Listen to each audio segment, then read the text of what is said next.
Good morning dear students. Welcome to study with Aakash. Study with Aakash में आपका स्वागत है।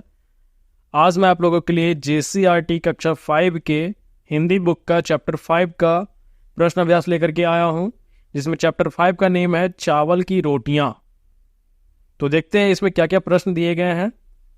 इसका पहला प्रश्न है, नाटक में हिस्सा लेने वालों को पात्र कहते हैं। जिन पात्रों की भूमिका महत्वपूर्ण होती है उन्हें मुख्य पात्र, और जिनकी भूमिका ज्यादा महत्वपूर्ण नहीं होती उन्हें गौण पात्र कहते हैं।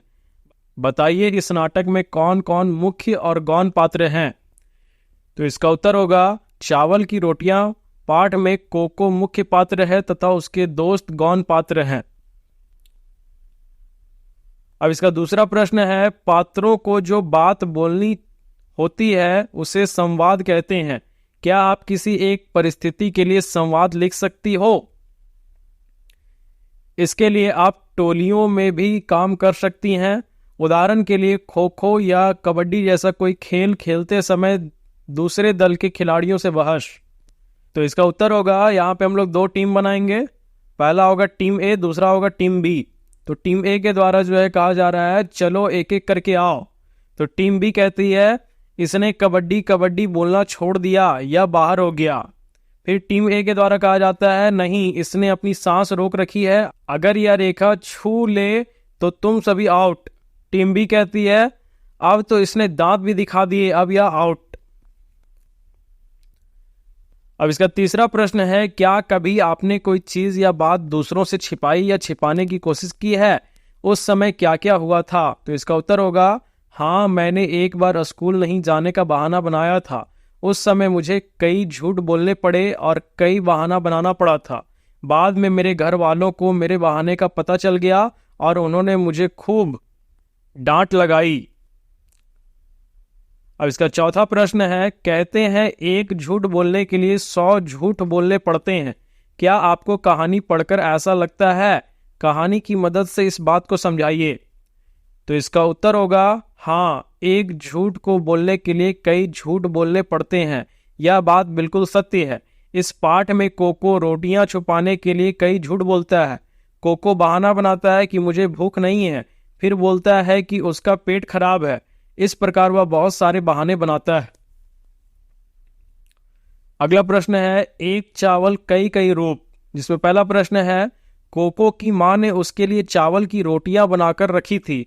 भारत के विभिन्न प्रांतों में चावल अलग अलग तरीके से इस्तेमाल किया जाता है। भोजन के हिस्से के रूप में, नमकीन और मीठे पकवान के रूप में भी। आपके प्रांत में चावल का इस्तेमाल कैसे होता है? घर में बातचीत करके पता कीजिए और एक तालिका बनाइए।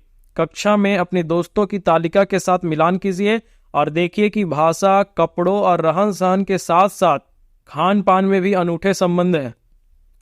तो इसका उत्तर होगा मेरे प्रांत में चावल का इस्तेमाल भात पकाने में, रोटी बनाने में, पुआ बनाने में, डोसा बनाने में, खीर बनाने में, पुलाव आदि बनाने में किया जाता है। अब इसका दूसरा प्रश्न है, अपनी तालिका में से चावल से बनी कोई एक खाने की चीज बनाने की विधि पता करो और उसे नीचे दिए गए बिंदुओं के हिसाब से लिखो। तो पहला बिंदु है सामग्री, दूसरा बिंदु है तैयारी और तीसरा बिंदु है विधि। तो इसका उत्तर होगा पहले बिंदु में हम लोग लिखेंगे सामग्री में चावल, नमक। दूसरे बिंदु तैयारी में लिखेंगे एक भगोने में 3/4 पानी लेकर उसे उबाल लेंगे, फिर उबलते पानी में चावल को डाल देंगे। अब चावल को भी उबालेंगे, अब उसमें स्वादानुसार नमक डाल देंगे। विधि, 15 मिनट के बाद करछुल से थोड़ा चावल निकालकर उंगली की सहायता से देखेंगे। अच्छी तरह पकने के बाद भात को उतारकर रख देंगे। अब इसका तीसरा प्रश्न है, कोको के माता पिता धान उगाने के लिए खेतों में गए। कोको की मां ने उसके लिए चावल की रोटियां बनाई। एक ही चीज के विभिन्न रूपों के अलग अलग नाम हो सकते हैं। नीचे ऐसे कुछ शब्द दिए गए हैं, उनमें अंतर बताइए। तो पहला बिंदु है इसमें चावल, धान, भात, मुरमुरा, चिवड़ा। दूसरा बिंदु है साबुत दाल, धुली दाल, छिलका दाल। तीसरा बिंदु है गेहूं, दलिया, आटा, मैदा, सूजी। तो इसका उत्तर होगा पहला बिंदु चावल। तो चावल किसे कहेंगे? तो धान जिसका छिलका उतर गया हो चावल कहते हैं। उसके बाद धान जिसका छिलका लगा है धान कहते हैं।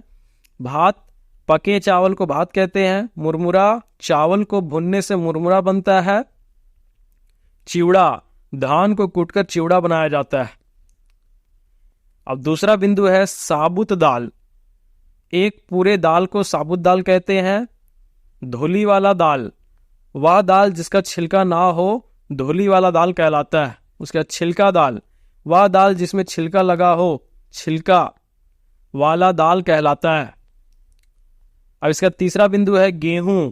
यह एक रबी फसल है। आटा, गेहूं को महीन पीसने पर आटा बनता है। दलिया, गेहूं को मोटे टुकड़े में पीसने पर दलिया बनता है। मैदा, यह गेहूं से बनता है। सूजी, गेहूं जौ को मिलाकर बनता है।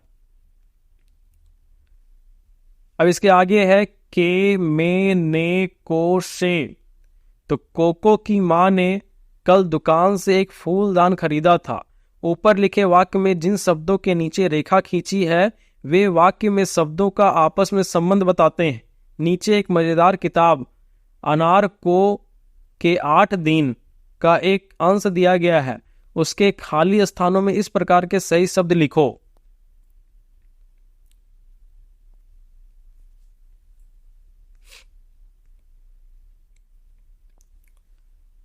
तो इसका वाक्य हम लोग देखते हैं। अनार को एक लड़की है, घर के लोग उसे अन्नो कहते हैं। तो यहाँ पे जो भी रेखांकित किया गया है वो यहाँ पे हमें भरना था।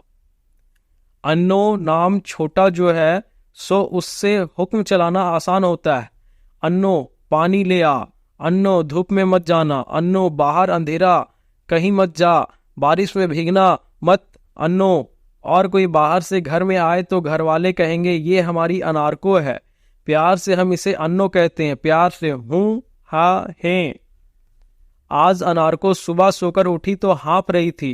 रात सपने में बहुत बारिश हुई। अनारको ने याद किया और उसे लगा आज के सपने में बारिश हुई उतनी तो पहले के सपनों में कभी नहीं हुई। कभी नहीं जम के बारिश हुई थी आज के सपने में, और जमकर उसमें भीगी थी अनारको। खूब उछली थी, कूदी थी, चारों तरफ पानी छिटकाया था और खूब खूब भीगी थी। तो इस तरह से आपका चैप्टर कंप्लीट होता है। अगर आपको मेरी वीडियो अच्छी लगती है तो अपने दोस्तों के साथ शेयर करें, लाइक करें, कमेंट करें और चैनल को जल्दी से सब्सक्राइब करें, क्योंकि रोज मैं आपके लिए इसी तरह से नई नई वीडियोस लाता रहता हूं। धन्यवाद।